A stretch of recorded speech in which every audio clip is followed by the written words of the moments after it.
वासुदेवाय।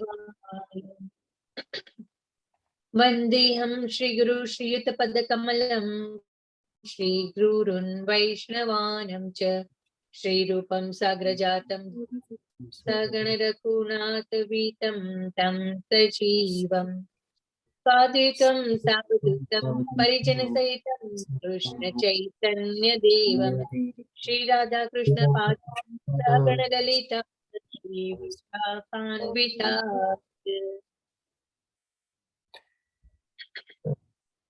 नमो विष्णुपदाय कृष्णपृष्ठाय भूतले श्रीमते भक्तिवेदान्त स्वामिन् इति नामिने।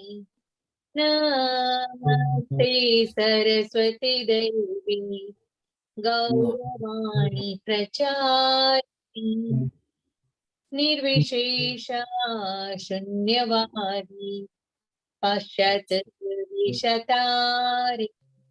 जय श्री कृष्ण चैतन्य प्रभु नित्यानंद श्री अद्वैत गदाधर श्रीवासादि गौरा भक्तवृंद। हरे कृष्ण कृष्ण कृष्ण हरे हरे हरे राम राम राम हरे हरे। हरे कृष्ण। प्रभुपाद जय श्री कृष्ण। हरे कृष्ण माताजी। धन्यवाद माताजी। हरे कृष्ण सारे भक्तों ने श्रील प्रभुपाद की जय। तो आज આપણે શરૂ કરીશું શ્રીમદ ભગવદ ગીતાનો 13મો અધ્યાય જેનું નામ છે ક્ષેત્ર ક્ષેત્રજ્ઞ વિભાગ્યો। હવે અત્યાર સુધી આપણે 12 અધ્યાય કવર કર્યા, એટલે કે લગભગ 2/3 એટલે કે 67% જેવું આપણે 18 અધ્યાયમાંથી ભગવદ ગીતાના જે છે એ કમ્પ્લીટ કરી લીધા છે। આ 18 અધ્યાયમાં જેમ કે પહેલા 6 અધ્યાયમાં આપણે 3 ભાગમાં ડિવાઈડ કરીએ, 6 અધ્યાયના કરીને આવી રીતે। તો સૌપ્રથમ 6 અધ્યાયમાં આપણે જ્ઞાન યોગ આપણે જાણ્યો, ચોથા અધ્યાયમાં ભગવાન શ્રી કૃષ્ણ આપણને સરસ મજાનું જ્ઞાન આપ્યું। કર્મયોગના આપણે 2 ચેપ્ટર કવર કર્યા। અર્જુનના જે પ્રશ્નો હતા એ પણ આપણે કવર કર્યા બીજા અધ્યાયમાં, જેમાં આપણને બહુ સરસ આપણને ભૂય જ્ઞાન જે છે ભગવદ ગીતાનું કે ભાઈ આપણે શરીર નથી પણ આપણે આત્મા છીએ એ જાણ્યું આપણે। અને છઠ્ઠા અધ્યાયમાં આપણે અષ્ટાંગ યોગ બી જાણી લીધું। એટલે આપણે કહી શકીએ કે પહેલા 3 અધ્યાયમાં જેટલું આપણે મોરલેસ થોડું થિયોરિટિકલ જે નોલેજ મેળવવાનું હતું આપણને આ જીવન જીવવા માટે આપણને જ્ઞાન યોગનું મળી ગયું, કર્મયોગનું મળી ગયું અને અષ્ટાંગ યોગનું બી મળી ગયું।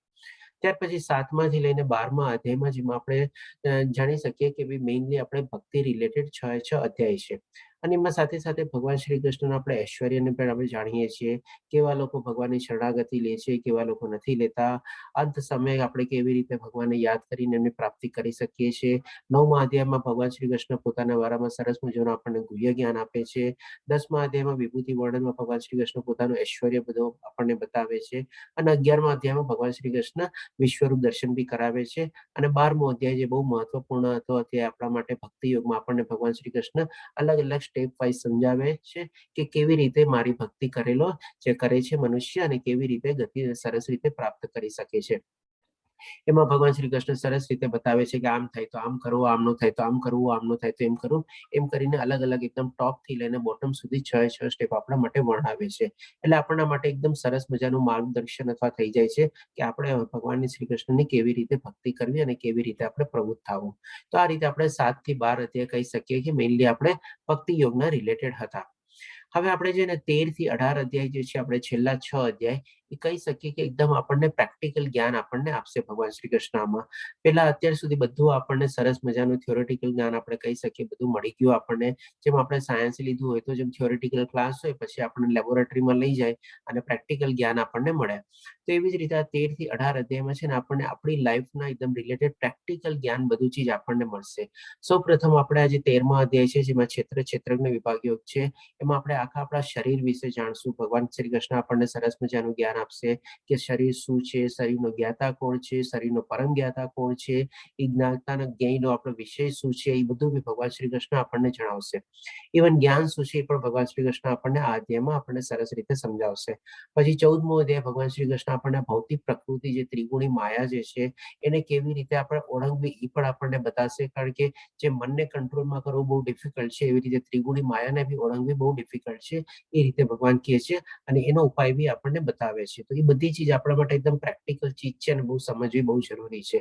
15મા અધ્યાયમાં બી ભગવાન શ્રી કૃષ્ણ પુરુષોત્તમ યોગમાં બી ઘણી 2-3 ચીજ આપણને પ્રેક્ટિકલી આપણને સમજાવશે કે ભાઈ કેવી રીતે આપણો ખોરાક ને બધું આપણે પાચન કરવામાં ભગવાન શ્રી કૃષ્ણનો બી એમાં બી આપણને હાથ છે. આપણે 16મો અધ્યાય તો બહુ સરસ છે. આપણે દેવાસુર વિભાગીઓ કે જેમાં ભગવાન શ્રી કૃષ્ણ આપણને કહે છે કે આ દુનિયામાં 2 ટાઈપના માણસો છે, અસુરી અને દેવી, અને કે બધાના કેવા કેવા ગુણ હોય છે ભગવાન શ્રી કૃષ્ણ સરસ રીતે વર્ણવશે. જેમાં આપણે મુખ્યત્વે પહેલા 3 શ્લોકમાં જાણી શકશું કે દેવી ગુણ કેવા હોય છે, અને જેથી કરીને આપણે એ બી જાણી શકશું કે અસુરી ગુણોથી આપણે કેવી રીતે બહાર રહેવું જોઈએ. જેમાં આપણને ભગવાન શ્રી કૃષ્ણ કહેશે કે નરકના દ્વાર ક્યાં ક્યાં છે, કે જેથી કરીને એટલીસ્ટ એનાથી આપણે બચી જઈએ તો પણ આપણે સરસ રીતે આપણો ઉદ્ધાર કરી શકીએ.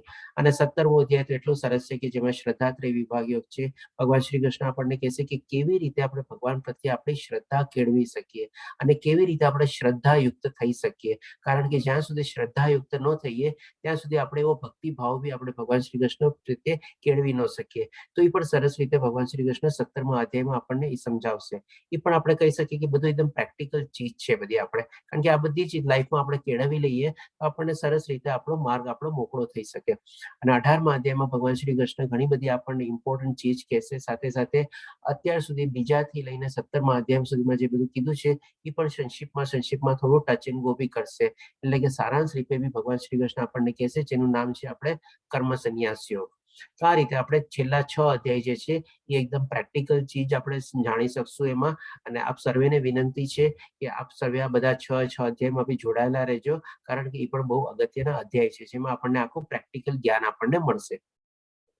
તો હવે આજે આપણે શરૂ કરીએ 13મો અધ્યાય ક્ષેત્રજ્ઞ વિભાગીઓ, એટલે કે પ્રકૃતિ, પુરુષ અને ચેતના. આ બધી ચીજ આપણને ભગવાન શ્રી કૃષ્ણ આમાં જણાવશે.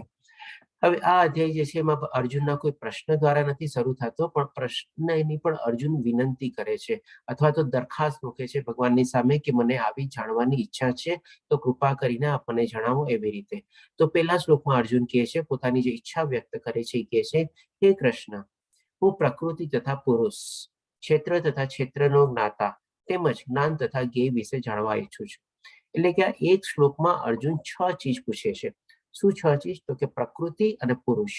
પ્રકૃતિ એટલે કે આપણે બહારનું નેચર એન્વાયરમેન્ટ જે છે એ. પુરુષ એટલે કે ભોગતા, એને જે એન્જોય કરે છે, એને જે માણે છે એ કોણ. ક્ષેત્ર અને ક્ષેત્રનો જ્ઞાતા એટલે કે ક્ષેત્ર શું છે, એટલે કે ફિલ્ડ શું છે. અને ક્ષેત્રનો જ્ઞાતા એટલે કે ક્ષેત્રનો જાણકાર કોણ છે, એ પૂછે છે ચોથો પ્રશ્ન. અને 5મો પ્રશ્ન પૂછે છે કે જ્ઞાન અને જ્ઞેય વિશે. જ્ઞાન એટલે કે નોલેજ શું છે, અને પછી જ્ઞેય એટલે કે આપણે નોલેજ પ્રાપ્ત કર્યા પછી એનું જે લક્ષ્ય હોય એને આપણે જ્ઞેય કહીએ. કોઈ બી આપણે જ્ઞાન પ્રાપ્ત કરવાનું એક લક્ષ્ય હોય. જેમ કે માની લો આપણે કોઈ ડિગ્રી મેળવતા હોઈએ તો ડિગ્રી મેળવીને આપણે એપ્લાય કરવાની હોય, એટલે એ રીતે આપણું લક્ષ્ય બની શકે. એટલે આ 6 ચીજ ભગવાન શ્રી કૃષ્ણને અર્જુન પૂછે છે પહેલા શ્લોકમાં. પછી બીજા શ્લોકથી ભગવાન શ્રી કૃષ્ણ પણ સરસ રીતે એકદમ સ્ટ્રેટ ફોરવર્ડ બધા જવાબ આપવાનું શરૂ કરે છે.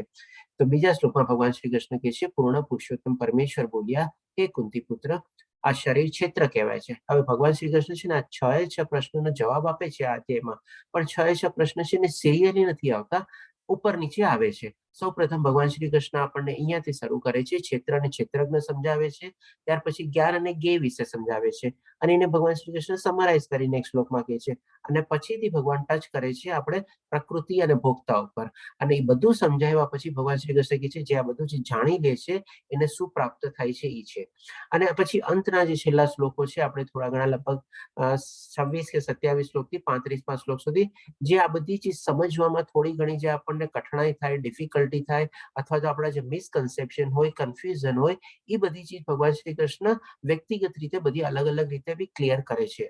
તો આ રીતે આપણે જોઈએ આ અધ્યાય પણ બહુ સરસ મજાનો ઇમ્પોર્ટન્ટ અધ્યાય છે, અને એમાં ઘણી ચીજ આપણને આપણા આખા શરીરની છે ને એનાટોમી ને બધું બી જાણવા મળશે, અને જ્ઞાન, જ્ઞેય, ક્ષેત્રનું જ્ઞાતા ને બધું બી આપણે જાણશું. તો અહીંયા સૌ પ્રથમ કહે છે કે આ શરીર જે છે એ ક્ષેત્ર કહેવાય છે. એટલે કે આપણું આ જે શરીર જે આખું જે છે આપણે એને ક્ષેત્ર એટલે કે ફિલ્ડ કહેવાય છે, એ રીતે ભગવાન શ્રી કૃષ્ણ કહે છે. હવે આ ક્ષેત્ર કેવી રીતે કહેવાય છે એ પણ ભગવાન શ્રી કૃષ્ણ વર્ણવશે કે આ ક્ષેત્રમાં શું શું ચીજ આવેલી છે.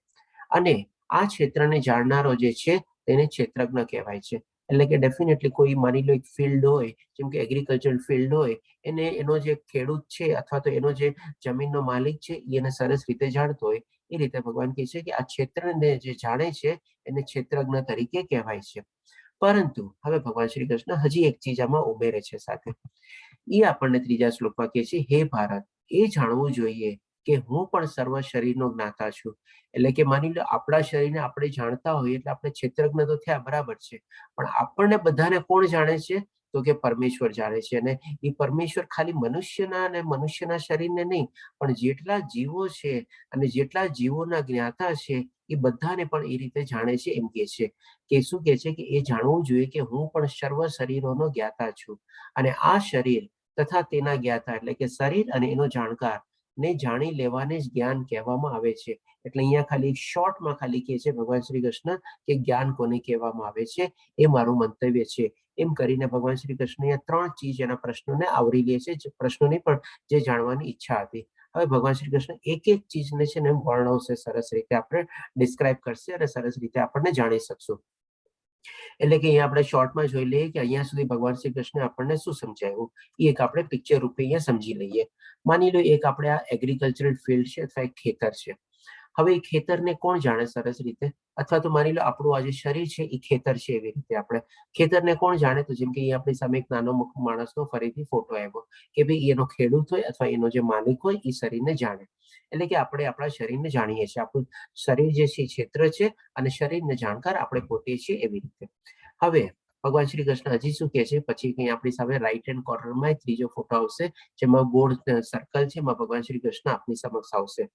આ જે ભગવાન શ્રી કૃષ્ણ કહે છે આ સૃષ્ટિમાં જેટલા જીવ આત્મા છે બધા, અને જેટલા જીવ આત્માના બધા જે શરીરને જે જાણકાર છે એ બધાનો જાણકાર ઉપર હું સર્વોચ્ચ તરીકે બેઠેલો છું અને હું બધાને જાણું છું. એટલે કે બધા શરીરને જાણું છું અને બધા શરીરના જે જ્ઞાતા છે એને પણ હું જાણું છું. આ રીતે ભગવાન શ્રી કૃષ્ણ બીજા અને ત્રીજા શ્લોકમાં આપણને સમજાવ્યું, એ આપણે સમરી રીતે જોયું અહીંયા. હવે ભગવાન શ્રી કૃષ્ણ આપણને છઠ્ઠા અને સાતમા શ્લોકમાં આ જે શરીર જે છે આપણું એ કેવી રીતે બનેલું જે છે એ આપણને સમજાવશે કે જે આપણે 31 તત્વોનું આપણું શરીર બનેલું છે. આપણે તો જેમ આપણે સૌથી પહેલા લઈએ ભગવાન શ્રી કૃષ્ણ જે છઠ્ઠા અને સાતમા શ્લોકમાં કહે છે 5 મહાભૂતો.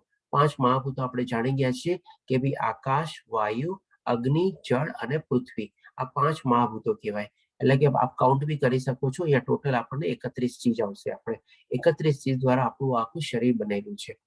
5 મહાભૂતો, મિથ્યા અહંકાર એટલે કે આપણો ઈગો જે એકદમ બેકાર હોય છે, ખોટો અહંકાર હંમેશા કહેવાય છે, એટલા જ માટે મિથ્યા અહંકાર વર્ડ વાપરેલો છે. બુદ્ધિ, વિઝડમ આપણે, પછી અવ્યક્ત. અવ્યક્ત એટલે કે શું? આ ભૌતિક પ્રકૃતિમાં 3 ગુણો છે. 3 ગુણો ક્યાં છે? સતોગુણ, રજોગુણ, તમોગુણ. જે ભગવાન આ અધ્યાયમાં ખાલી ટચ એન્ડ ગો કરશે અને એના ઉપર આગલો અધ્યાય જે છે 14મો અધ્યાય આખો સરસ રીતે વર્ણવશે. એટલે કે એને અવ્યક્ત તરીકે અહીંયા નિરૂપવામાં આવેલું છે. પણ એ અવ્યક્તની અંદર 3 ચીજ ઓલરેડી છે, સતોગુણ, રજોગુણ અને તમોગુણ. એટલે કે અહીંયા આપણે થયો 3. પછી આવે છે 10 ઇન્દ્રિયો. 10 ઇન્દ્રિયો કેવી રીતે? તો કે આપણે 5 કર્મેન્દ્રિયો અને 5 જ્ઞાનેન્દ્રિયો. 5 જ્ઞાનેન્દ્રિયો આપણે જાણીએ છીએ કે ભાઈ આંખ, કાન, નાક, જીભ અને ત્વચા, એ 5 આપણી જ્ઞાનેન્દ્રિયો થઈ. અને 5 કર્મેન્દ્રિયો એટલે કે આપણે જીભ જેનાથી આપણે બોલીએ છીએ, 2 હાથ ને 1 ગણવામાં આવે, બીજી 2 પગ ને ત્રીજી, અને આપણે નીચેના ભાગમાં આગળ અને પાછળ જનેન્દ્રિય અને ગુદા જે હોય, આ આપણે 5 કર્મેન્દ્રિયો હોય છે. અને પછી કે છે ભગવાન શ્રી કૃષ્ણ 5 ઇન્દ્રિયોના વિષયો.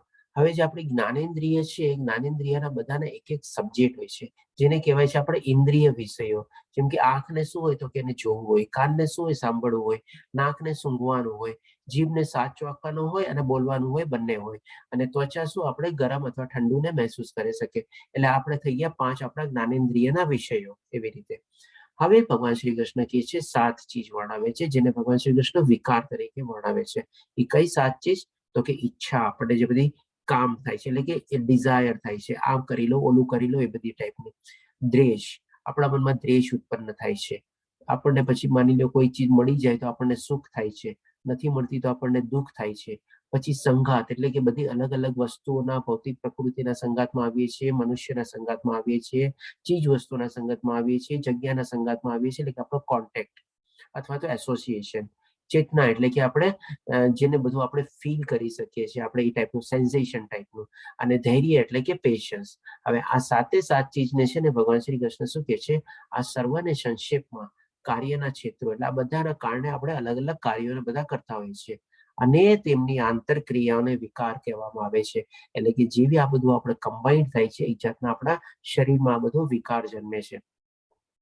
હવે તમે અહીંયાથી આપણે જો બહુ આનો ગુહ્ય મિનિંગ કાઢવા જઈએ ને તો અહીંયા આપણને બધું ચીજ આપણને ક્લિયર થઈ જાય કે આપણા શરીરમાં જે આપણા બધા પ્રોબ્લેમ્સ હોય છે ને, જે બધી બીમારીઓ ને બધું જે જન્મે છે ને, એ આપણા 7 વિકારોમાંથી જન્મે છે. આપણે આટલું સરસ સાયન્સ બી છે ને કોઈ આજની તારીખમાં બી ડિફિકલ્ટ ગોતી નહીં શક્યું હશે, પણ આ બધી ચીજ આપણને આમાંથી ભગવાન શ્રી કૃષ્ણ અહીંયા ઇનડાયરેક્ટલી આપણને મેસેજ આપી દે છે બધું કે આપણે આમાંથી જ બધું જન્મે છે. આ રીતે ભગવાન શ્રી કૃષ્ણ, હવે તમે કાઉન્ટ કરી શકો છો કે ટોટલ 31 થયો. 5, 6 મોટો મિથ્યા અહંકાર, 7મો બુદ્ધિ અને 3 એમાં અવ્યક્ત, 17 રજો તમોગુણ એટલે 7 ને 3 10, પછી 10 આપણા કર્મેન્દ્રિયો જ્ઞાનેન્દ્રિયો મળીને 10 ને 10 20, મન આપણે 5 સોરી 21મું, 21 અને 5 આપણે થયા આપણે જે ઇન્દ્રિયના વિષયો થયા એ, અને પછી આ 7 એટલે કે બધું મળીને આપણે 31 ચીજ થઈ ગઈ. આ રીતે આઈ હોપ કે કેલ્ક્યુલેશન બરાબર થયું છે ને? એમ આઈ રાઈટ? કંઈક ભૂલ નથી ને કેલ્ક્યુલેશનમાં? 5, 6 બરાબર. ઓકે, ચાલો, તો આ રીતે થઈ ગયું. હવે ભગવાન શ્રી કૃષ્ણ આપણને શરીરની બારામાં આપણને આખી ચીજ સમજાવી દીધી કે આપણું શરીર કેવી રીતે બધા 31 તત્વોથી બધું બનેલું છે. એ રીતે હવે આપણે છે ભગવાન શ્રી કૃષ્ણ જ્ઞાન ઉપર, કે હવે જ્ઞાનમાં આપી આપણને કહેશે કે 20 ચીજ વર્ણવશે આપણને. વિનમ્રતા, દંભ વિહીનતા, બધી ચીજ આપણે ગો થ્રુ કરી લઈએ. બધી ચીજ મોરોલેસ આપણે થોડી ઘણી આગળ બી જાણી ગયા છીએ, બધાનું મિનિંગ નહીં. દંભ વિહીનતા એટલે કે આપણે ખોટો દેખાડો નહીં, બધું નહીં કરવાનું. અહિંસા, સહિષ્ણુતા એટલે ટોલરન્સ પાવર આપણો, સરળતા, સદગુરુનો આશ્રય, પવિત્રતા, સ્થિરતા, આત્મસંયમ, ઇન્દ્રિય તૃપ્તિના વિષયનો ત્યાગ, મિથ્યા અહંકારનો અભાવ, જન્મ મૃત્યુ જરા વ્યાધિ અનિષ્ટની અનુભૂતિ, વૈરાગ્ય, બાળકો, પત્ની, ઘર તથા અન્ય વસ્તુની મમતામાંથી મુક્તિ, અનુકૂળ તથા પ્રતિકૂળ ઘટનાઓ પ્રત્યે સંભાવ, મારા પ્રત્યે નિરંતર ભગવાન શ્રી કૃષ્ણ પ્રત્યે નિરંતર અનન્ય ભક્તિભાવ, એકાંતવાસની ઈચ્છા, સામાન્ય જનસમૂહથી અલિપ્ત હોવું, આત્મ સાક્ષાત્કારનો મહત્વનો સ્વીકાર અને પરમ બ્રહ્મની તાત્વિક શોધ. હવે આ બધા જો આપણે કાઉન્ટ કરશું તો આ ટોટલ 20 થશે, એટલે મેં અહીંયા બ્રેકેટમાં 20 લખેલા છે. હવે આ બધી ચીજને ભગવાન શ્રી કૃષ્ણ શું કહે છે, આ બધાને હું જ્ઞાન કહું છું, જે અર્જુનને જાણવાની ઈચ્છા હતી એ રીતે ઘોષિત કરું છું. અને સાથે પછી કહે છે કે અને આ સિવાય જે કંઈ છે તે અજ્ઞાન છે. હવે તમે કહેશો કે ભાઈ આવું કેવી રીતે? આમાં તો કોઈ જાતની કોઈ ડિગ્રી, ડિપ્લોમા કોર્સ કે પીએચડી કોર્સ કે બધું તો કંઈ આવ્યું નહીં. તો પછી આપણે આજે બધું જ્ઞાન મેળવીએ છીએ, આટલા બધું આપણે સમય આપણે આપીએ છીએ, યુનિવર્સિટી જઈએ છીએ, કોલેજ જઈએ છીએ, અહીંયા જઈએ છીએ, વહાં જઈએ છીએ, તો એ બધું શું છે? અહીંયા તો ભગવાન શ્રી કૃષ્ણે કીધું કે આ 20 ચીજ જ જ્ઞાન છે, બાકી બધું શું છે? અજ્ઞાન છે આપણે. તો ડેફિનેટલી એકચ્યુઅલી એવું જ છે. આપણે જે ભૌતિક દુનિયાનું જે કાંઈ પણ જ્ઞાન આપણે જે મેળવીએ છીએ એ બધું આપણે અપૂર્ણ જ્ઞાન છે આપણે, અને એ જ્ઞાન આપણી સાથે જવાનું નથી, અને એ જ્ઞાન આપણને ખાલી આ ભૌતિક દુનિયા પૂરતું જ કામમાં આવે એવું છે. આગળ એનો કોઈ ઉપયોગ છે નહીં આપણને, એની કોઈ એન્ડ રિઝલ્ટ ટાઈપનું કંઈ છે નહીં આપણે. પણ જો આ બધું જ્ઞાન જો આપણે સરસ રીતે કેળવેલું હોય અને આની સાથે આપણે જો આપણે ભૌતિક દુનિયાનું જ્ઞાન કેળવીએ તો આપણને થોડું ઘણું આપણને ઓર બેનિફિટ થઈ શકે, કારણ કે આ બધું જ્ઞાન આપણી સાથે આવવાનું છે. ભૌતિક દુનિયાનું જ્ઞાન કોઈ ચીજ આપણી સાથે આવવાનું નથી. હવે આના સંદર્ભમાં હજી એક ચીજ આપણે લઈએ કે માની લો આજે કઈ યુનિવર્સિટી અથવા કઈ કોલેજ અથવા કઈ સ્કૂલમાં એવું હશે કે આ 20 ચીજમાંથી કોઈ એક સબ્જેક્ટ બી હશે કે ચાલો આજે આપણે દંભ વિહીનતા ઉપર આપણે સબ્જેક્ટ રાખ્યો, કે ભાઈ ચાલો આજે આપણે ઇન્દ્રિય તૃપ્તિનો વિષયનો ત્યાગ ઉપર સબ્જેક્ટ રાખ્યો. આ 20માંથી કોઈ એક ચીજ ઉપર કોઈ સબ્જેક્ટ, કોઈ વિષય, કોઈ ચેપ્ટર કે કોઈ તમને ક્યાંય મળશે નહીં. આપણે આજની તારીખમાં બધા યુનિવર્સિટી, કોલેજમાં ને બધામાં જે આપણે જ્ઞાન મેળવીએ છીએ એમાં, તો પછી આપણે એને કેવી રીતે જ્ઞાન કરી શકીએ, કહી શકીએ આપણે? જ્યારે ભગવાન શ્રી કૃષ્ણ ક્લિયરલી આપણને કહી દીધું છે કે આ જ જ્ઞાન છે, એ હું ઘોષિત કરું છું, ડિક્લેર કરું છું, અને આના સિવાય બધું આપણે અજ્ઞાન છે આપણે. તો હવે છે ને આપણને આ બધું સમજ્યા પછી આપણને રિયલી આપણને કે અનુભૂતિ થાય કે મેં આટલા વર્ષો આ બધું જ્ઞાન મેળવ્યું અને આધ્યાત્મિક જ્ઞાન મેં કેટલું એને ઇગ્નોર કર્યું, કેટલું એવોઇડ કર્યું. પણ જો આ જ્ઞાન મેળવી લીધું હોય તો પછી આપણને કેટલું સરસ લાગે. પછી બાકી બધું જ્ઞાન છે ને આપણને ભૌતિક દુનિયાનું છે ને આપણને યુઝલેસ લાગે અથવા નિરર્થક લાગે કે જેનો કંઈ આપણને ઉપયોગ નથી એવું લાગે. અને વાસ્તવમાં એવું થાય છે બી. આપણે બધું જ્ઞાન ને બધું મેળવી લઈએ છીએ, જે જ્ઞાન આપણે વાપરતા ન હોઈએ એ જ્ઞાન આપણને કેટલું કામમાં આવે છે અને કેટલું માઇન્ડમાંથી નીકળી બી જાય છે, કારણ કે આપણે કોઈ દી વાપરવું જ ન હોય એ જ્ઞાન. અને આસ્તે આસ્તે માઇન્ડમાંથી બી બધું નીકળતું જતું હોય.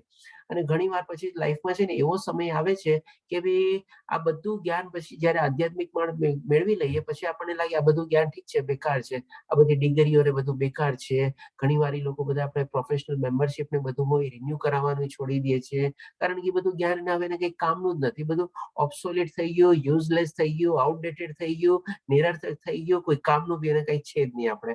ત્યારે આપણને સમજાય છે કે ના, મારે આધ્યાત્મિક જ્ઞાન કેળવવું બહુ જરૂરી હતું. મેં આને બહુ મોડું કર્યું આમાં, અને જો મેં પેલા સમજી લીધું હોત તો મારા માટે કદાચ ઓર સરસ થાત, કારણ કે એમાં આપણને જીવનનું લક્ષ્ય મળી જાય છે. તો આ રીતે આપણે એમાંથી થોડું ઘણું લર્નિંગ એ રીતે લેવાનું છે. હવે ભગવાન શ્રી કૃષ્ણ 13મા શ્લોકથી આપણે ભગવાન જાય છે જ્ઞેય ઉપર, કે હવે હું જ્ઞેય વિશે કહીશ. જ્ઞેય એટલે કે શું? લક્ષ્ય. કોઈ બી જ્ઞાન આપણે પ્રાપ્ત કરીએ છીએ, ભગવાન શ્રી કૃષ્ણે કીધું કે 20 આ છે જ્ઞાન છે. તો એ જ્ઞાન પ્રાપ્ત કરવાનું આપણું લક્ષ્ય શું હોય?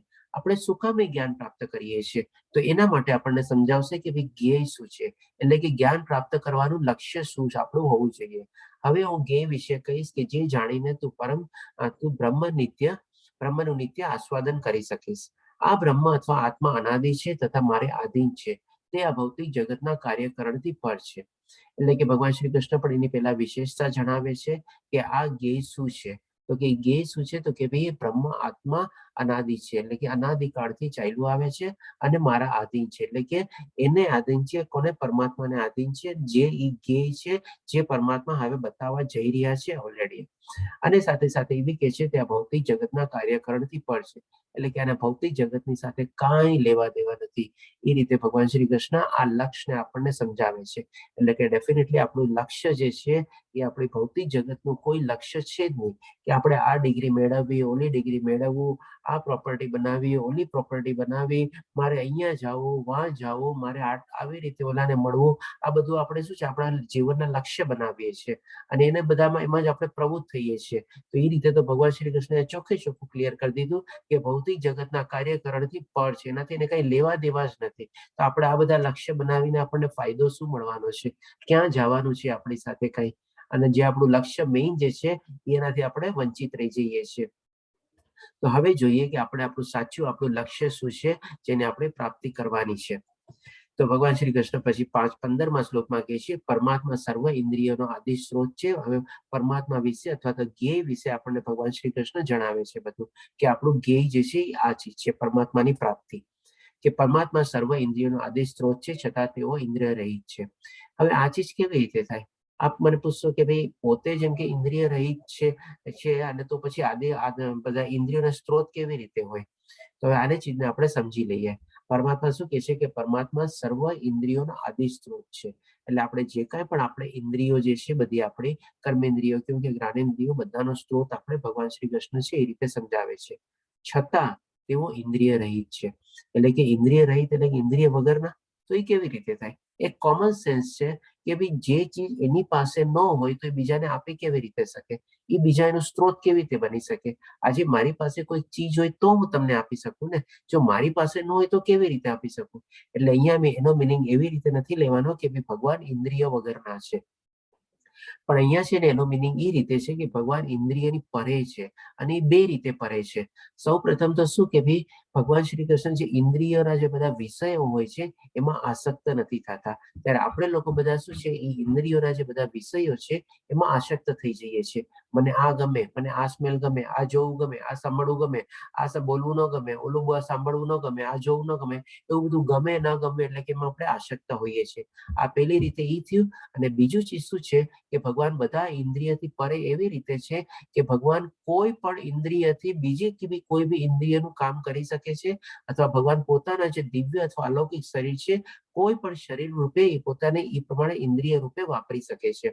જેમ કે આપણે એક એક્ઝામ્પલ લઈએ, આપણે શું છે કઈ ચીજ સૂંઘવી હોય તો આપણે નાકમાં જ લગાડીએ, પણ હવે એ ચીજ માની લો સૂંઘવી હોય તો આપણે કાનમાં લગાડીએ, કાનથી આપણે સૂંઘી ન શકીએ, ફક્ત નાકથી જ સૂંઘી શકીએ. ત્યારે ભગવાન શ્રી કૃષ્ણ શું છે, ગમે તે ઇન્દ્રિયથી ગમે તે બીજી ઇન્દ્રિયોનું બી કામ કરી શકે છે. ઇવન પોતાના અલૌકિક અને દિવ્ય શરીરથી ગમે તે શરીરના અવયવથી પણ એ ઇન્દ્રિયોનું કામ કરી શકે છે. એટલા માટે ભગવાન શ્રી કૃષ્ણ કહેવાય છે ઇન્દ્રિયથી પરે છે. આ રીતે આપણે બે સેન્સમાં આપણે સમજવાનું છે, નહીં કે ભગવાનને આપણે ઇન્દ્રિય વગરના, આંખ કાન વગરના નથી સમજવાના. કારણ કે ભગવાન શ્રી કૃષ્ણ બધી જગ્યાએ, આપણે આગલા અધ્યાયોમાં બધી જગ્યાએ ક્લિયર કરેલું છે કે હું દેહધારી રૂપમાં છું ને આવી રીતે મારી ભક્તિ કરવી જોઈએ. એટલે કે ભગવાનનું શરીર છે, ભગવાનની ઇન્દ્રિય છે, બધું જ છે આપણે. પછી કે છે કે તેઓ સર્વ જીવોના પાલન કરનાર હોવા છતાં અનાસક્ત છે. ડેફિનેટલી બધાના ભગવાન શ્રી કૃષ્ણ પાલન કરતા છે, ધારણ કરતા છે, બધાનો સ્ત્રોત છે, બધું ઈ જ છે. તેમ છતાં બી બધામાં અનાસક્ત છે. હવે આમાંથી આપણે શું હોય છે કે ભાઈ આપણે માનીને આપણો છોકરો કે છોકરી હોય, દીકરો કે દીકરી હોય, જરાક આપણે પાળી પોસીને મોટો કરીએ, બધું કરીએ, તો પણ આપણેમાં કેટલા અનાસક્ત થઈ જઈએ છીએ કે ચાલો મારો દીકરો મોટો થઈને આમ કરશે, વહુ આવશે, આમ કરશે, મારી દીકરી આમ છે, મારી દીકરી ઓલું છે, એવું બધું કંઈક ને કંઈક આપણેમાં અનાસક્ત થઈ જઈએ છીએ. આમાં તો ભગવાન શ્રી કૃષ્ણ કહે છે કે બધા જીવો એમના સંતાનો છે અને એમના પાલન કરતા બી પોતે જ છે, સંતાનો બી છે, પાયડા પોસે બી પોતે છે અને હિતેચ્છુ બી છે. તેમ છતાં બી એના અનાસક્ત નથી થતા. હવે જો ભગવાન શ્રી કૃષ્ણ આટલું સરસ આપણે ગુણ કેળવી શકતા, અનાસક્ત થઈ શકતા હોઈએ, તો આપણે પણ એ રીતે રહી શકીએ આપણે છીએ. જેમ કે અહીંયા આપણે આગલા શ્લોકમાં એક ચીજ હતી ને, કદાચ એનાથી આપણો પ્રશ્ન બી ઉદ્ભવશે. જેમ અહીંયા શું હતું કે બાળકો, પત્ની, ઘર તથા અન્ય વસ્તુની મમતામાંથી મુક્તિ. નોર્મલી ઘણા લોકો પ્રશ્ન પૂછે છે, આપણે તો ચારેથી ગોથરું કરી ગયા, તો ઘણા લોકો પૂછે કે આપણે આવી રીતે છોડી દેવાનું, આવી રીતે કરવાનું. પણ ના, એની મમતામાંથી આપણે મુક્તિ મેળવવાની છે, એટલે કે એમાં અનાસક્ત થવાનું છે. આપણે એફેક્શન રાખવાનું છે, પણ આપણું એટેચમેન્ટ નથી રાખવાનું. આ રીતે ભગવાન શ્રી કૃષ્ણ અહીંયા આપણને સમજાવે છે કે હું બધાનું પાલન કરતા હોવા છતાં બી અનાસક્ત છું. એટલા માટે મેં ફરીથી સ્લાઇડમાં ગયો ને આપણે દેખાડ્યું. પછી કે છે તેઓ પ્રકૃતિના ગુણોથી પર છે, પરંતુ તે સાથે ભૌતિક પ્રકૃતિ સર્વ ગુણોના સ્વામી છે. ડેફિનેટલી ભગવાન શ્રી કૃષ્ણ પ્રકૃતિના પરે છે, કારણ કે ભગવાન શ્રી કૃષ્ણ પ્રકૃતિના ત્રિગુણી માયાના હેઠળ નથી આવતા. રાધર ભગવાન શ્રી કૃષ્ણ ત્રિગુણી માયાના નિયંત્રણ કરતા છે. એ એમને કંટ્રોલ કરે છે અને આપણે ઓર્ગેનાઇઝ કરે છે ને બધું આ રીતે છે, કારણ કે એના સ્વામી છે. હવે આ ચીજ સમજ્યા પછી હવે ભગવાન શ્રી કૃષ્ણ કહે છે પરમ સત્ય સ્થાવર તથા જંગમ સમસ્ત જીવોની અંદર તથા બહાર સ્થિત છે. આ ચીજ આપણે 9મા અધ્યાયમાં જયારે રાજગુહ્ય યોગ જોયો, એમાં પણ આપણે જે 3 કોન્ટ્રાડિક્ટરી શ્લોક આવ્યા હતા, એ ચીજમાં આપણે સરસ રીતે દાખલા આપીને બધું સમજી ગયા હતા. એટલે કે જેટલી living, non living, moving, non moving, જેટલી બી બધું ચીજ, એ બધી ચીજમાં ભગવાન શ્રી કૃષ્ણ એ બધી ચીજોની અંદર બી છે અને બહાર બી છે. એ રીતે આપણે સમજ્યા હતા. પછી કે છે કે તેઓ સૂક્ષ્મ હોવાને કારણે ભૌતિક ઇન્દ્રિયો દ્વારા જોઈ કે જાણી શકતા નથી. ભગવાન શ્રી કૃષ્ણ બહુ જ સૂક્ષ્મ, અંદર કેવી રીતે છે તો કે ભાઈ આપણા વાળના 10,000મો ભાગ છે, એટલી નાની સાઈઝ આત્મા રૂપે બધી ચીજોમાં ને બધામાં છે. એટલે કે આપણે એને સૂક્ષ્મ આંખે, નરી આંખે જોઈ શકતા નથી. અતિ દૂર હોવા છતાં તેઓ સૌની નજીક પણ છે. અતિ દૂર એટલે કેટલા દૂર છે આપણે? આકાશ ને બધાના જે ઉપર જે વૈકુંઠ લોક છે, કૃષ્ણ લોક છે, જે ભગવાનનું ધામ છે, કેટલા millions and millions light years જેટલું બધા દૂર બધા ધામ છે, એટલા દૂર છે. તેમ છતાં બી બધાની નજીક કેવી રીતે છે તો કે બધામાં ભગવાન શ્રી કૃષ્ણનો વાસ છે, આત્મારૂપી ભગવાનનો વાસ રહેલો છે. આ રીતે ભગવાન શ્રી કૃષ્ણ બધી ચીજ ફરીથી આપણને જે 9મા અધ્યાયમાં આપણે કવર કરી હતી, અહીંયા સંક્ષિપ્તમાં આપણને સમજાવે છે. યાદ રાખજો, 4થો, 5મો અને 6થો શ્લોક હતો મારા ખ્યાલથી 9મા અધ્યાયનો રાજગુહ્ય યોગના. હવે પછી 18મા શ્લોકમાં ભગવાન શ્રી કૃષ્ણ કહે છે તેઓ સર્વ પ્રકાશમાન વસ્તુઓમાંના પ્રકાશના સ્ત્રોત છે. એટલે કે જેટલી બી આપણને પ્રકાશિત ચીજો અને બધું જે દેખાય છે, બધાનો સ્ત્રોત ભગવાન શ્રી કૃષ્ણ પોતે છે. તેઓ ભૌતિક અંધકારથી પર છે અને અગોચર છે. ડેફિનેટલી બધાનો જો સૂર્યનો પણ પ્રકાશનો સ્ત્રોત ભગવાન શ્રી કૃષ્ણ પોતે હોય, તો પછી પોતાની પાસે અંધકાર ક્યાંથી હોય જ નહીં અંધકાર. તેઓ જ્ઞાન છે, જ્ઞાનના વિષય છે અને જ્ઞાનના લક્ષ્ય છે. તેઓ સૌના હૃદયમાં સ્થિત છે. એટલે કે અહીંયા ભગવાન શ્રી કૃષ્ણ એકદમ ક્લિયરલી એસ્ટાબ્લિશ કરી દે છે કે તેઓ જ્ઞાન છે. એટલે કે ભગવાન શ્રી કૃષ્ણ પોતે જ જ્ઞાન છે આપણે, અને જ્ઞાનના વિષય બી છે આપણે, કારણ કે ભગવાન શ્રી કૃષ્ણ વિશે જાણવાની કોશિશ કરીએ છીએ એટલે જ્ઞાનનો વિષય બની જાય છે એવી રીતે. અને જ્ઞાનના લક્ષ્ય બી છે, કારણ કે એ જ્ઞાનને આપણે મેળવીને આપણે પ્રાપ્તિ કોની કરવાની છે તો કે પરમાત્માની પ્રાપ્તિ કરવાની છે. એટલે કે શું છે, જ્ઞેય બી એ પોતે બની જાય છે. એટલે કે ત્રણ ચીજ ભગવાન શ્રી કૃષ્ણ પોતે જ છે એવી રીતે અહીંયા વર્ણવે છે. જ્ઞાન બી ઈ છે, કારણ કે એના થકી જ જ્ઞાન આવે છે આપણને, અને એના બારામાં જ જાણીએ છીએ, એટલે કે વિષય બી થઈ ગયા છે. અને જાણીને બી આપણે એને જ પ્રાપ્તિ કરવાની કોશિશ કરીએ છીએ, એટલે આપણું લક્ષ્ય અથવા ધ્યેય બી એ જ થઈ જાય છે. આ ત્રણ ચીજ ભગવાન શ્રી કૃષ્ણ આમ સમજાવે છે. અને પછી અંતમાં કહે છે કે તેઓ સૌના હૃદયમાં સ્થિત છે. એટલે કે અહીંયા સુધી ભગવાન શ્રી કૃષ્ણ આપણને ઓલમોસ્ટ કહીએ આપણને ત્રણ ચીજનું જ્ઞાન આપી દીધું આપણને.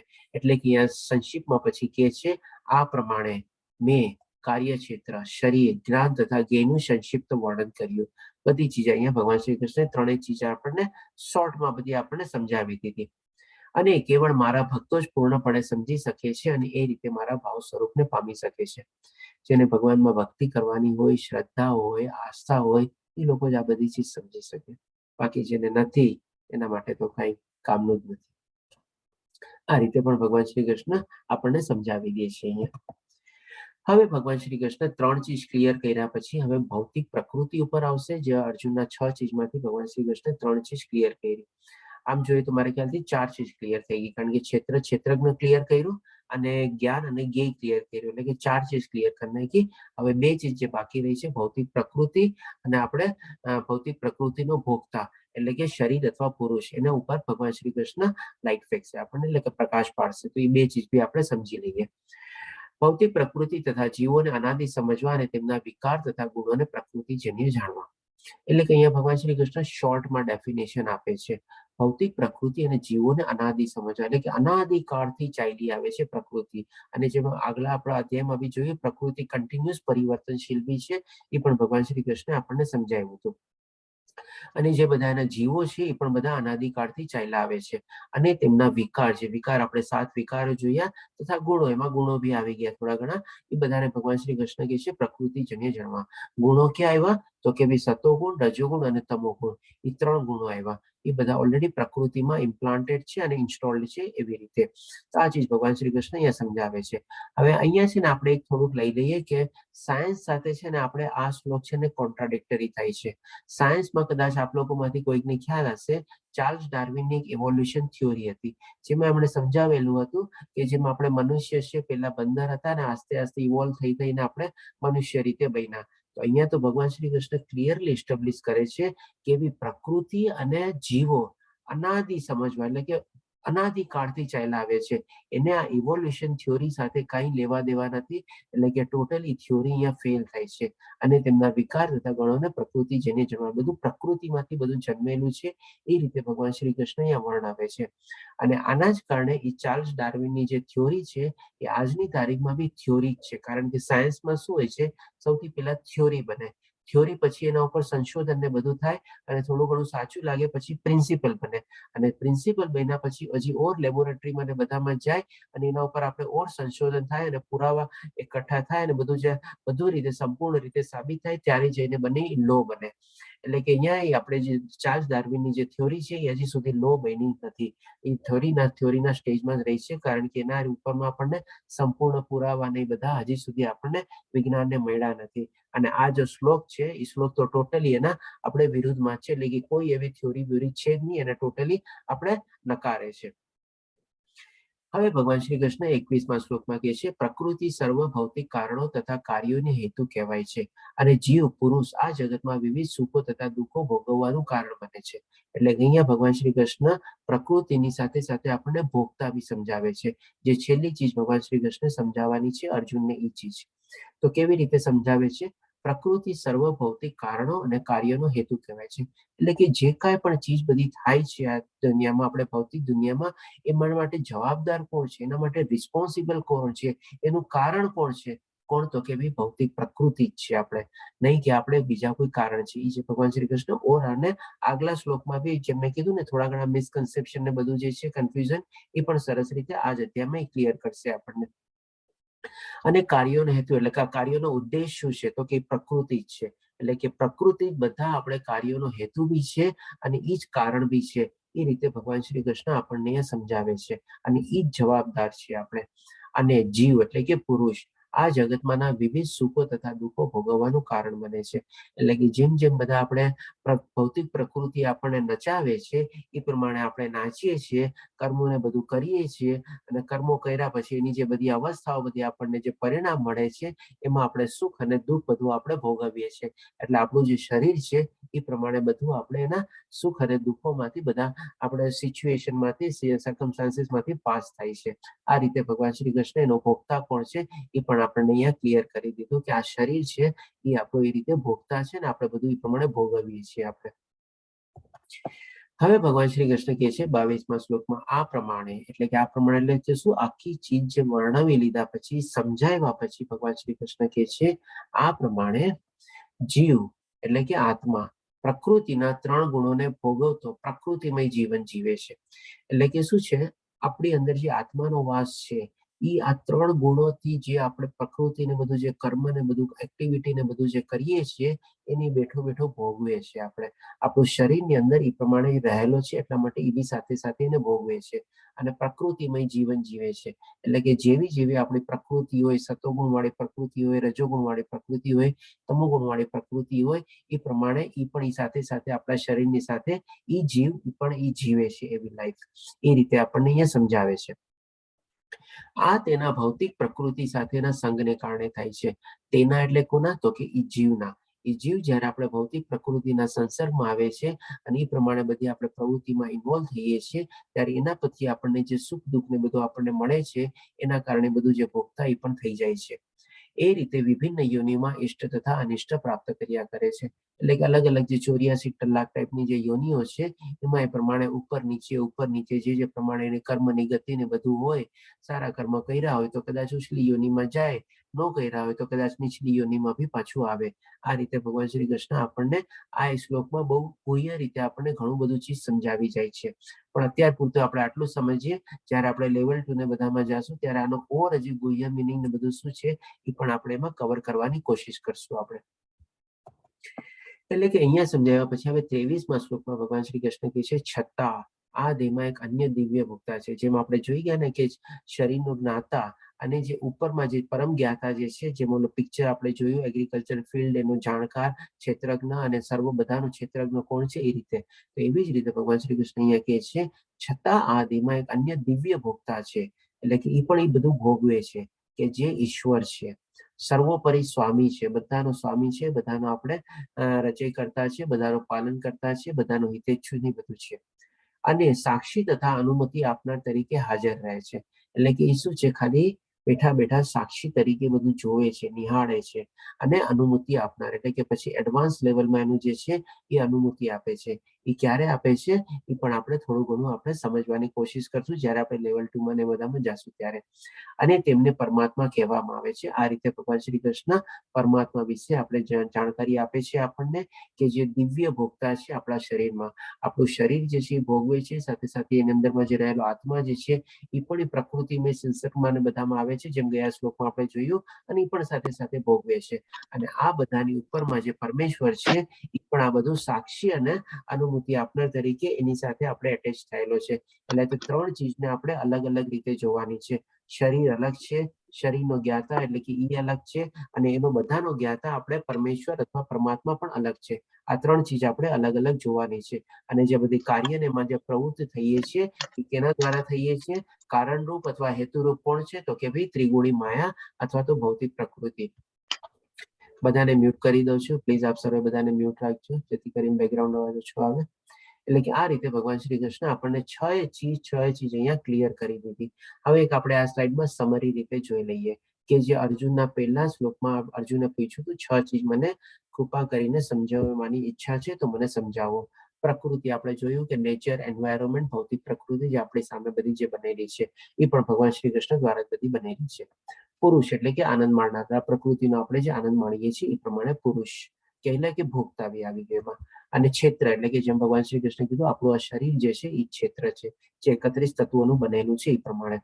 પછી ક્ષેત્રજ્ઞ એટલે કે શરીરને જાણકાર કોણ છે, તો કે નિરીક્ષક એટલે આત્મા. એટલે કે આપણી અંદરમાં જે આત્માનો વાસ છે એ ખાલી બધું ચીજ નિહાળે છે, જોવે છે. અને એની ઉપર બી આપણે શું છે પરમાત્મા જે બધાના ક્ષેત્રજ્ઞ છે, આપણે બધા શરીરો, બધા યોનિ, બધા જીવો બધાના ક્ષેત્રજ્ઞ છે. અને જ્ઞાન જે આપણે 20 ચીજ જાણ્યા અને સાથે સાથે એ બી જાણવાનું છે આપણે કે ક્ષેત્ર અને ક્ષેત્રજ્ઞની સમજ બંને ચીજને આપણે અલગ જાણવાનું છે. આ ચીજ આપણે જ્ઞાન છે. અને જ્ઞાનનું લક્ષ્ય એટલે કે ધ્યેય આપણું શું છે તો કે ભાઈ પરમાત્માની પ્રાપ્તિ. એ આપણું બધાનું જ્ઞાનનું લક્ષ્ય છે. તો આ 6 ચીજ ભગવાન શ્રી કૃષ્ણ આ અધ્યાયમાં અહીંયા સુધી ક્લિયર કરેલી. આ અધ્યાય થોડોક સમજવો ડિફિકલ્ટ છે. મેં કોશિશ કરી જેટલો બને આપણે સરળ શબ્દોમાં સમજાવવાની.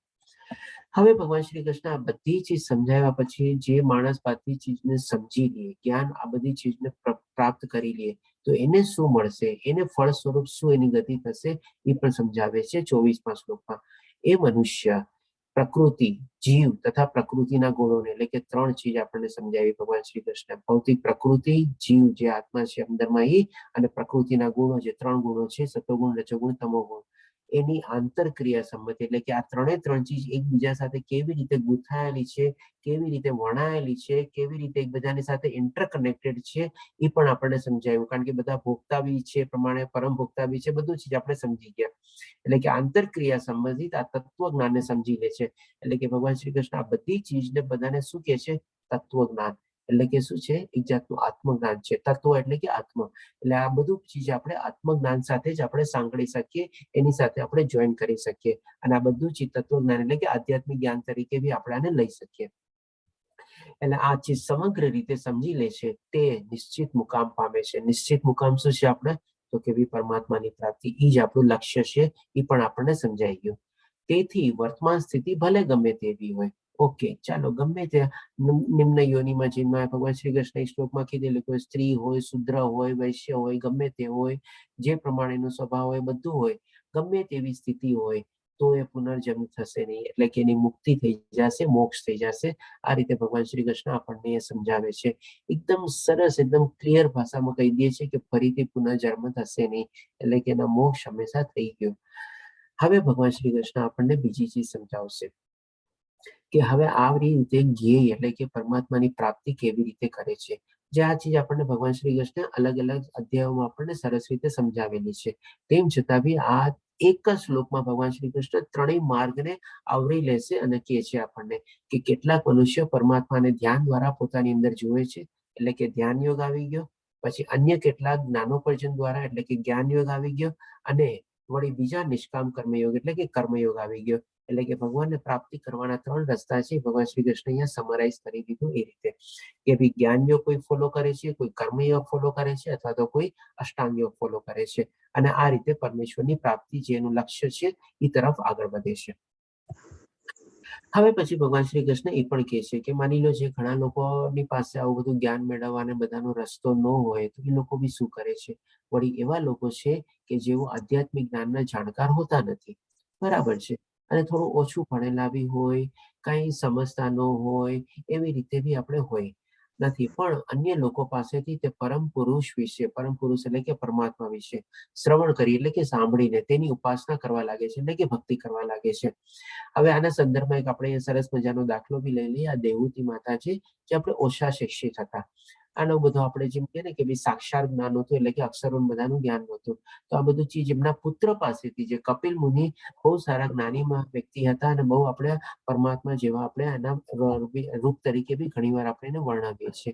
એમની પાસેથી જ્ઞાન મેળવે છે. એમના પુત્ર પાસેથી એટલે કપિલ મુનિ પાસેથી દેવહૂતિ માતા જ્ઞાન મેળવે છે. કેવી રીતે તો કે ભાઈ ખાલી સાંભળીને. આ રીતે અહીંયા છે. પછી આ લોકો એટલે આ લોકો કોણ એટલે કે ભાઈ જે લોકો ઓછા જ્ઞાની હોય છે એવી રીતે અધિકારી પુરુષો, જેમ કે અહીંયા કપિલ મુનિ એટલે અધિકારી પુરુષો એટલે કે વિથ ઓથોરિટી, જેને પૂરેપૂરું જ્ઞાન છે, એની પાસેથી શ્રવણ કરવાની વૃત્તિ ધરાવતા હોવાને કારણે જન્મ તથા મૃત્યુના માર્ગને પાર કરી શકે છે. એટલે કે ખાલી સાંભળવાથી બી મુક્તિ પ્રાપ્ત થઈ શકે છે. જે રીતે આપણે બીજો દ્રષ્ટાંત બી છે પરીક્ષિત મહારાજનો. સુખદેવ ગોસ્વામી પાસેથી તત્વજ્ઞાન બધું મેળવે છે અને 7 દિવસની અંદર મુક્તિ પ્રાપ્ત કરી શકે છે. એ બીજો એક્ઝામ્પલ બી છે એ રીતે. તો આ રીતે ભગવાન શ્રી કૃષ્ણ જે માની લો 3 માર્ગને બી ફોલો ન કરી શકતા હોય, જ્ઞાન યોગ, કર્મયોગ અથવા અષ્ટાંગ યોગ, તો ખાલી આવી રીતે ભગવાનની બારામાં સાંભળીને બી ભગવાનની ભક્તિમાં એટલે કે ભગવાનની શું છે ઉપાસના કરવા લાગે છે, એટલે કે ભગવાનની ભક્તિ કરવા લાગે છે. અને એ રીતે બી જો કરે તો એના માટે બી જન્મ મૃત્યુના માર્ગમાંથી પાર કરી શકે છે.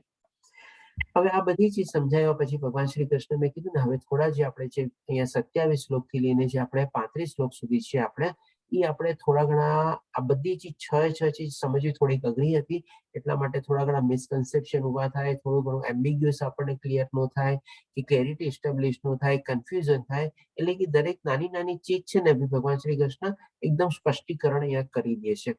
આ બધા આપણે એડિશનલ શ્લોક દ્વારા આપણને તો 27મા શ્લોકમાં પેલા કે છે એ ભરતવંશીઓમાં શ્રેષ્ઠ એમ જાણી લે કે ચલ તથા અચલ જે કંઈ તને અસ્તિત્વમાં દેખાઈ રહ્યું છે તે બધું કાર્યક્ષેત્ર તથા ક્ષેત્રજ્ઞના સંયોગ માત્ર થાય છે.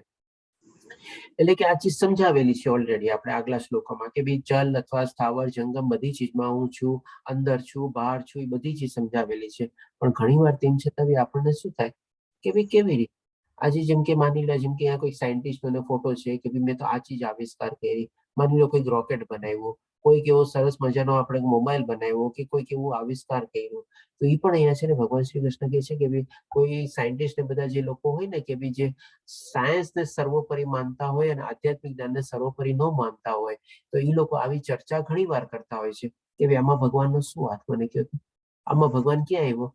આ તો ચીજ મેં મારા જ્ઞાન દ્વારા આવિષ્કાર કર્યું છે, આ તો ચીજ મેં આમ કર્યું છે, તેમ કર્યું છે, બધું કર્યું છે. તો એના માટે પણ ભગવાન શ્રી કૃષ્ણ એકદમ ક્લિયર કટ કહી દે છે કે એમ જાણી લે કે જે કાંઈ પણ ચીજ છે, સ્થાવર જંગમ ચલ અચલ બધું જે કાંઈ તને અસ્તિત્વમાં દેખાઈ રહ્યું છે અને જે અસ્તિત્વમાં આવવાનું બી છે એ પ્રમાણે એ બધું કાર્યક્ષેત્ર એટલે કે જે બધું આપણે કાર્યક્ષેત્ર બધું કરીએ છીએ. અને ક્ષેત્રજ્ઞ એટલે કે ક્ષેત્રજ્ઞ કોણ? એટલે કે જે આ શરીરનો જે જાણકાર જે છે, જે આત્મા તરીકે આપણા શરીરની અંદર જે વાસ છે એના સંયોગ માત્રથી થાય છે. એટલે કે જ્યાં સુધી આપણને એની સંમતિ ન મળે, જે એનું અનુમતિ ન મળે ત્યાં સુધી કોઈ ચીજનો આવિષ્કાર કે કાંઈ ચીજ થવાનું નથી. અને એ જેની જ્યારે સંમતિ અને અનુમતિ મળે ત્યારે જ કોઈ ચીજ આપણે આવિષ્કારમાં આવી શકે છે. અને એની અંદર બી ભગવાન શ્રી કૃષ્ણનો પાછો વાસ તો છે જ, એ રહેવાનો જ છે. આપણે અહીંયા બી આપણે ફોટા રૂપી બી જોઈ શકીએ છીએ કે ભાઈ આ માણસ માની લો બહુ મોટો સાયન્ટિસ્ટ ને છે, ઘણું બધું જ્ઞાનને મેળવેલું છે, તો એની અંદર બી તો આત્માનો વાસ છે જ. અને એના સંયોગ દ્વારા જ તો એને આ બધી કોઈ ચીજ આવિષ્કાર કરેલું છે અથવા તો નવી ચીજ શોધી છે. જો એ ચીજ ન હોત એનામાં તો ક્યાંથી આવિષ્કાર કે નવી સંશોધન ને બધું થાય? એટલે કે બંનેનું સંયોગ હંમેશા હોય જ છે.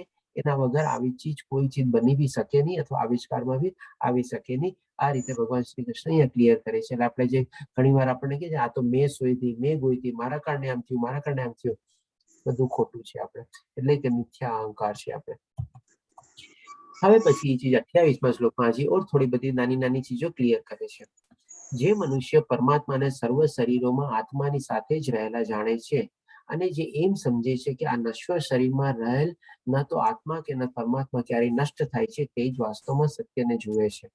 એટલે કે ભગવાન જે બધાને આ જ્ઞાન મળી ગયું, તત્વજ્ઞાન મળી ગયું, એ શું ત્રણેય ચીજને અલગ અલગ જોવે, શરીરને જોવે, આત્માને જોવે અને પરમાત્માને જોવે. અને સાથે સાથે એ બી જોવે કે બી શું છે બધા સાથે જ રહેલા છે.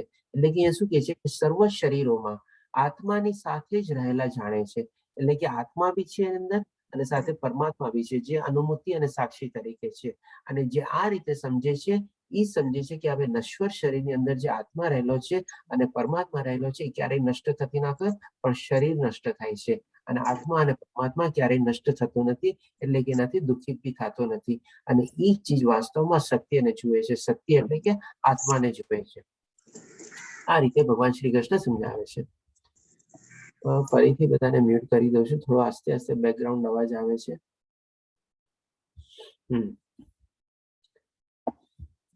હવે પછી ભગવાન શ્રી કૃષ્ણ કહે છે, 29મા શ્લોકમાં ભગવાન શ્રી કૃષ્ણ કહે છે, જે મનુષ્ય પરમાત્માને સર્વત્ર તથા જીવ માત્રમાં સમાન રૂપે હાજર રહેલા જુએ છે તે પોતાના મનથી પોતાને અધપતિત કરતો નથી, એ રીતે તે દિવ્ય ગતિ પ્રાપ્ત કરે છે. એટલે આ ચીજ તો આપણે ઓલરેડી ક્લિયર કરી ગયા છે કે બધામાં આપણે એક જ આત્માનો આપણે જોવાનું છે. એટલે કે આને બે રીતે આપણે લઈ શકીએ, one in all and all in one. એવી રીતે કે ભાઈ જેટલા બી જીવોને બધા દેખાય છે એ બધામાં એક જ આત્મા છે. આપણે એ રીતે થઈ ગયું આપણે કે બી વન ઇન ઓલ એટલે કે બધામાં આપણે આત્મા જ રહેલો છે. અને બધા ઓલ ઇન વન એટલે કે જેટલા બી જીવો અને બધા જે પ્રાણીઓ બધા જે છે એ બધા કોનો અંશ છે તો કે એક જ ઓલામાંથી ઉદ્ભવેલા છે અને પરમાત્માનો જ અંશ રીતે બધામાં છે. એટલે one in all and all in one. જો આવી રીતે જો આપણે સમજી શકીએ તો આપણે છે ને બહુ સરસ રીતે આપણે કરી શકીએ. અને એના માટે ભગવાન શ્રી કૃષ્ણ શું કહે છે કે પોતાને અધપતિત કરતો નથી. પોતાને અધપતિત કરતો નથી એટલે કોને? પોતાના શરીરને નહીં, પણ પોતાના સ્વને એટલે કે પોતાને આત્માને અધપતિત કરતો નથી. બાકી જે આવો બધો ડિફરન્સ ને બધું જોતા હોય એ ઇનડાયરેક્ટલી કહી શકીએ ભાઈ બધું અલગ અલગ રીતે જોવે છે. એ one in all and all in one નથી જોતો, પણ એ બધામાં અલગ અલગ આત્મા જોવે છે. આ કાળો ગોરો, આ ઊંચો, આ ગાય કૂતરો, આ ઓલો, આ એવી રીતે. અને એ રીતે પોતાની આત્માને પણ અપતિત કરે છે અથવા તો અધોગતિ લઈ જાય છે. એ રીતે ભગવાન શ્રી કૃષ્ણ કહે છે. પણ જો આ રીતે બધું સરસ રીતે જાણતો હોય, વન ઇન ઓલ અને ઓલ ઇન વન સમજતો હોય તો એ દિવ્ય ગતિ પ્રાપ્ત કરે છે. હવે 30મા શ્લોકમાં ભગવાન શ્રી કૃષ્ણ કહે છે, જે આપણને ઘણા લોકો આના માટે આપણને મિસઅન્ડરસ્ટેન્ડિંગ હોય છે કે ભાઈ આ બધું કરે છે કોણ? આપણે કરીએ છીએ કે આત્મા કરે છે? ભાઈ આપણે બી નથી કરતા, આત્મા બી નથી કરતા. એ કરે છે કોણ? તો કે ત્રિગુણી માયા જ કરે છે. એ જ હેતુ છે ને એ જ કારણ છે. એ પણ ચીજ આપણને ભગવાન શ્રી કૃષ્ણ એડિશનલ શ્લોક દ્વારા આપણને ક્લિયર કરે છે. અહીંયા જે આગલા ભાઈ આપણને સમજાવી દીધું છે. જે મનુષ્ય એમ જોઈ શકે છે કે સર્વ પ્રવૃત્તિઓ એટલે કે બધી એક્ટિવિટીઝ, બધા કર્મો, બધા કાર્યો દેહ દ્વારા કરવામાં આવે છે. અને દેહનું સર્જન ભૌતિક પ્રકૃતિ દ્વારા થયેલું છે. એટલે કે માની લો શરીર દ્વારા બધી એક્ટિવિટીઝ ને બધું તો ઠીક છે, એ એક નિમિત્ત રૂપે કરવામાં આવે છે. પણ દેહનું સર્જન ને બધું કેવી રીતે? તો કે ભૌતિક પ્રકૃતિ દ્વારા થયેલું છે. તેમજ એમ પણ જુએ છે કે આત્મા કશું કરતો નથી, તે જ ખરેખર સત્ય જુએ છે. એટલે ખાલી આ જે શરીર છે ને, આપણા જે કર્મેન્દ્રિયો ને બધાથી આપણે ખાલી એક્ટિવિટીઝ અને બધા કર્મ કરીએ છીએ, પણ પાછળ જે આપણે કહીએ ને ડ્રાઇવિંગ ફોર્સ શું છે? એટલે કે ઉત્તેજિત આપણને કરે છે, પ્રેરિત કરે છે, આપણને કારણ જન્માવે છે, આપણી અંદરમાં હેતુ જન્માવે છે. કોણ? તો કે ભાઈ ઓલી ત્રિગુણી જે માયા જે છે ને, એ ત્રિગુણી માયા જે છે એ કઈ રીતે કે છે? ભૌતિક પ્રકૃતિ દ્વારા થયું છે. આ બધી ચીજ આપણને કરાવે છે કોણ? તો કે ભૌતિક પ્રકૃતિ કરાવે છે, ત્રિગુણી માયા કરાવે છે.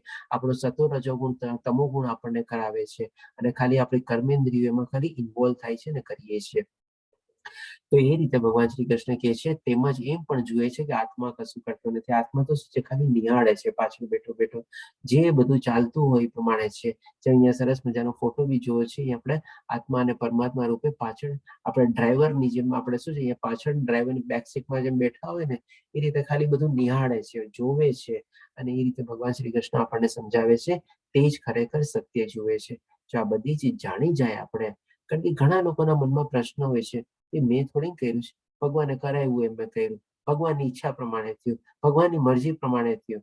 આ રીતે બધું શું છે આપણે સારું થાય તો પોતે ક્રેડિટ લે, નહીં તો પછી ભગવાન ઉપર ઢોળી દે. તો આ રીતે છે ને આપણે સત્ય નથી જોતા એ રીતે.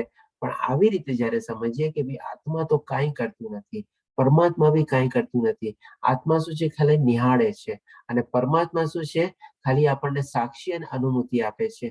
આ રીતે જો આપણે સમજીએ અને ત્રિગુણી માયા જ આપણને બધું કરાવે છે, તો જ આપણે ખરેખર સત્ય જુએ છે અને સમજીએ છીએ. પછી આપણે કોઈ દી કોઈને બ્લેમ કરવાની આપણી જે હેબિટ હોય છે, બ્લેમ ગેમ અને એક્સક્યુઝ ગેમ આપણે વહી જાય છે. અને ક્યારેક ક્યારેક આપણે ભગવાનને પણ દોષિત માની જઈએ છીએ કે ભગવાને કરાવ્યું ને એમ થયું બધું, ભગવાન પછીથી થયું. એવી રીતે કરીએ છીએ. પણ એ સત્ય નથી. આ રીતે આપણે સત્ય સમજવું જોઈએ. હવે આ બધી ચીજ માની લો થઈ જાય છે, બરાબર છે. તો હવે આપણી આત્મા પણ જે આપણે સાક્ષી તરીકે બેઠું છે, પરમાત્મા બી છે આપણે સાથે અનુમતિને બધું આપે છે, નિહાળે છે આપણે આત્માને બધું. અને બધી ચીજોને ભોગવે બી છે આપણે. એ બી જાણી ગયા આગલા શ્લોકોમાં. તો આપણી આત્મા શું લિપ્ત નહીં થતી હશે? બધાથી આપણે ઓલામાં નહીં થતી હશે? તો એનું પણ રીઝન ભગવાન શ્રી કૃષ્ણ સમજાવે છે કે ના, એ લિપ્ત નથી થતી. અને એના માટે સમજાવવા માટે સરસ મજાની કમ્પેરિઝન બી આપે છે આકાશને વાયુની સાથે. તો એ બી આપણે જોઈ લઈએ કે આકાશ જો કે સર્વવ્યાપી છે. બધી જગ્યાએ આકાશ આપણને દેખાય છે. જ્યાં જઈએ ત્યાં આપણને લાગે આકાશ આપણે ફોલો કરે છે એવી રીતે. છતાં પોતાની સૂક્ષ્મ પ્રકૃતિના કારણે તે કોઈ પણ વસ્તુથી લિપ્ત થતું નથી. હવે એમાં બધી ચીજો આકાશમાં બધી રીતે બધી ચીજો વ્યાપક થયેલી છે. ભૌતિક પ્રકૃતિ કયો કે બધા જીવાત્મા કયો કે એની અંદર આત્માનો વાસ કયો કે પરમાત્માનો કયો, એ બધું જ એનાથી જ આપણે બધું થયેલું છે. બધું જ એની અંદર આવેલું છે. જેમ આપણે એક શ્લોક દ્વારા સમજાતા ને 9મા અધ્યાયમાં કે બધું જ ઘરની અંદર આવેલું છે એવી રીતે. એટલે બધું ચીજ આપણને આકાશની અંડરમાં અથવા આકાશની નીચે જ રીતે બધું ચીજ દેખાય છે. કોઈ પણ વસ્તુથી લિપ્ત થતું નથી, એટલે કે બધી ચીજોને અડીને નથી શકતા. આકાશ હંમેશા અલગ રીતે જ રહે છે. એવી જ રીતે બ્રહ્મ દ્રષ્ટિમાં સ્થિત આત્મા શરીરમાં અવસ્થિત હોવા છતાં શરીરથી લિપ્ત થતો નથી. એટલે કે શરીર આ બધું ભોગવે છે, બધામાં વિકારો ને બધું છે, પણ આત્મા હંમેશા પવિત્ર તરીકે રહે છે અને એ બધા આપણે કાર્યોને બધાથી આપણે લિપ્ત થતું નથી. આપણે બંધાઈ છે, બરાબર છે, કર્મોથી બંધાઈ જાય છે અને એની અગલી ગતિ બધી ભોગવે છે, પણ એનાથી દૂષિત નથી થતું. એની જે પવિત્રતા ને બધું જે છે એ એઝ ઇટ ઇઝ બધું જળવાયેલું રહે છે. જેમ આકાશમાં આપણે માની લો અહીંયા આકાશ નીચે આ બધું કેટલું બધું થતું હોય, આપણે માની લો આપણે બધા જેમ કે બોમ્બ ને આ ને બધું બી છોડીએ, કાંઈ કેટલું પોલ્યુશન કરીએ, બધું કરીએ, તેમ છતાં બી આકાશને લિપ્ત કરે છે. આકાશ તો એમનું એઝ ઇટ ઇઝ જ બધું રહે છે, એમાં પ્રમાણે જ આપણે વ્યાપક છાયેલું છે. તો આ રીતે ભગવાન શ્રી કૃષ્ણ આપણને આકાશની કમ્પેરિઝન દ્વારા સમજાવે છે કે એનાથી લિપ્ત થતું નથી ને અળગું રહે છે આપણને. જેવી જ રીતે આપણે આત્મા બી આપણા શરીરમાં બધું છે, આ બધી એક્ટિવિટીઝો ને બધા વિકારો છે, તેમ છતાં બી એનાથી લિપ્ત થતું નથી, પણ એનાથી અળગું રહીએ છીએ આપણે. હવે પછી ભગવાન શ્રી કૃષ્ણ 34મા શ્લોકમાં કહે છે, હે ભારત, જેવી રીતે તો પછી આત્મા કરે છે શું, આત્માનો પાવર છે શું, એ આપણા મનમાં પ્રશ્ન ઉભો થાય. તો એ રીતે ભગવાન શ્રી કૃષ્ણ 34મા શ્લોકમાં કહે છે કે જેવી રીતે એકલો સૂર્ય બ્રહ્માંડને પ્રકાશિત કરે છે, તેવી જ રીતે શરીરમાં રહેલો એક આત્મા સમગ્ર શરીરને ચેતનાથી પ્રકાશિત કરે છે. આપણે ઘણી વાર વિચારીએ કે ભાઈ ઠીક છે, આત્મા તો ખાલી બેઠો છે પાછળમાં બેક સીટમાં અને બધું નિહાળે છે, તો એનો રોલ શું, એની પાસે પાવર શું છે, એની પાસે શક્તિ શું છે, એ બેઠો બેઠો કરે છે શું ખાલી જોયા સિવાય, તો પછી એનું કામ શું છે? તો આપણને અહીંયા ભગવાન શ્રી કૃષ્ણ કહે છે 34મા શ્લોકમાં, આખા બ્રહ્માંડને જેમ સૂર્ય પ્રકાશિત કરે છે, એવી રીતે એ જે આત્મા જે છે ને, ભલે બેકસીટમાં બેઠો છે, બધું નિહાળે છે, તેમ છતાં બી આપણા આખા શરીરને જેને ચેતનાથી પ્રકાશિત કરે છે આપણે. કારણ કે જો આત્મા ન હોય, ચેતના નીકળી જાય, તો આપણા શરીરનો તો કોઈ મતલબ છે નહીં. એટલે કે એનું કેટલું ઇમ્પોર્ટન્સ છે અને કેટલો પાવર છે, એ પણ ભગવાન શ્રી કૃષ્ણ સૂર્યની સાથે કમ્પેરિઝન કરીને આપણને અહીંયા બતાવે છે કે ભાઈ એટલો એનામાં પાવર છે કે આખા શરીરને ચલાવે છે, આપણે આખી મેકેનિઝમને ચલાવે છે. હવે ભગવાન શ્રી કૃષ્ણ છેલ્લા શ્લોકમાં આપણને કહે છે, જે મનુષ્ય જ્ઞાનના નેત્રોથી, એટલે કે આ બધી ચીજ જે સમજી જાય છે, એના ઉપર આપણે આંગળી ચીંધીને કહે છે કે જે મનુષ્ય જ્ઞાનના નેત્રથી શરીર તથા શરીરના જ્ઞાતા વચ્ચેનો ભેદને જુએ છે, બરાબર છે, શરીર અલગ છે, શરીરનો જ્ઞાતા અલગ છે, એટલે કે ક્ષેત્ર અલગ છે, ક્ષેત્રજ્ઞ અલગ છે, અને ભૌતિક પ્રકૃતિના બંધનમાંથી મુક્ત થવાની પ્રક્રિયાઓને પણ જાણી જાય છે. કારણ કે ભૌતિક પ્રકૃતિના હેઠળ જ આપણે એના કઠપુતળીની જેમ નાચીએ છીએ અને બધી અલગ અલગ પ્રવૃત્તિઓમાં એમાં આપણે ઇન્વોલ્વ થઈએ છીએ. તો હવે આપણે મેઇન પ્રશ્ન એ થાય કે પ્રકૃતિમાંથી એમાંથી નીકળવું કેવી રીતે, આ ત્રિગુણી જે માયા છે એમાંથી બહાર કેવી રીતે આવવું?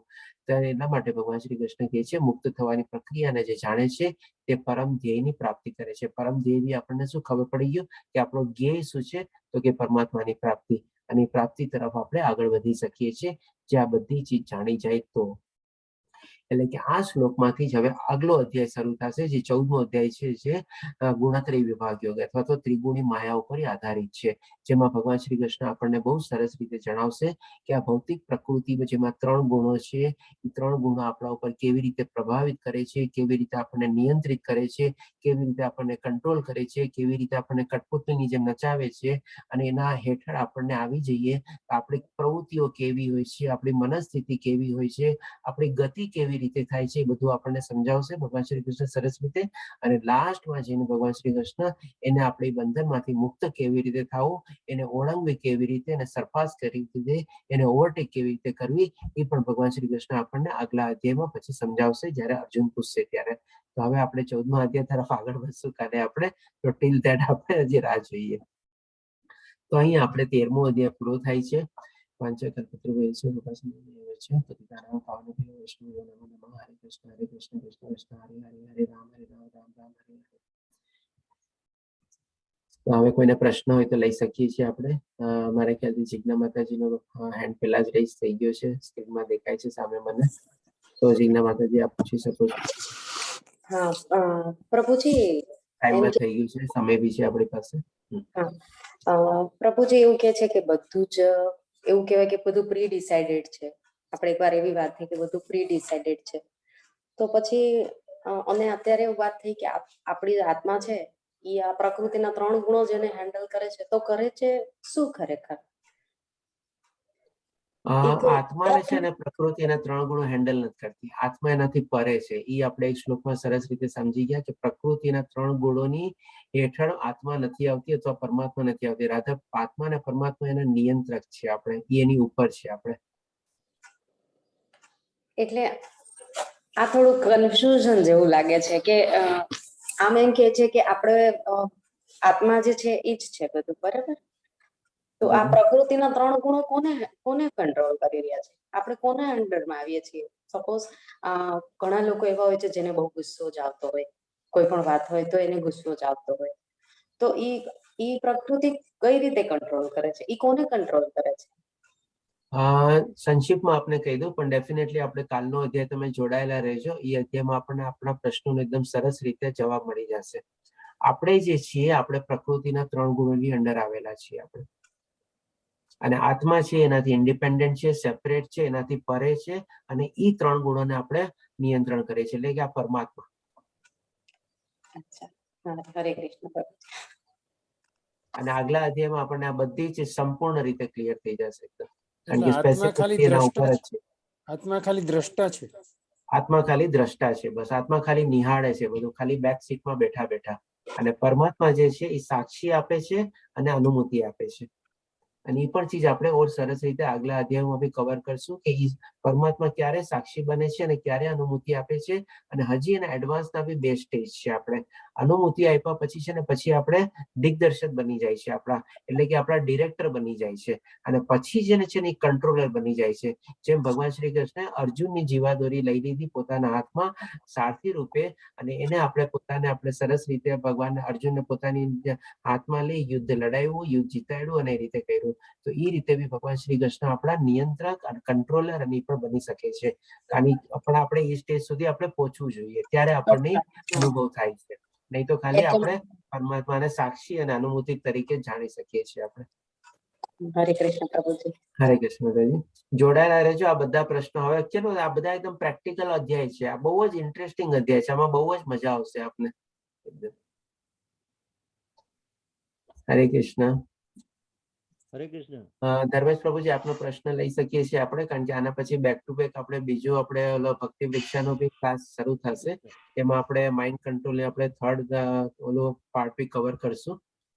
તો જલ્દીથી પ્રશ્ન લઈ લઈએ, પછી આપણે એ બધાને, કારણ કે ઘણા ભક્તો એવી જોડાઈ ગયા છે. હરે કૃષ્ણ પ્રભુ. હરે કૃષ્ણ પ્રભુજી. ધર્મેશ પ્રભુજી, પ્રભુજી આપનો અવાજ સંભળાતો નથી. ના, અવાજ નથી આવતો. હરે કૃષ્ણ. હરે કૃષ્ણ. હરે કૃષ્ણ પ્રભુજી, આપનો અવાજ નથી સંભળાતો. હરે કૃષ્ણ. હા, બહુ સ્લો આવ્યો. હરે કૃષ્ણ પ્રભુ. હરે કૃષ્ણ પ્રભુજી, બોલો. બહુ સ્લો આવે છે અવાજ આપનો. હરે કૃષ્ણ.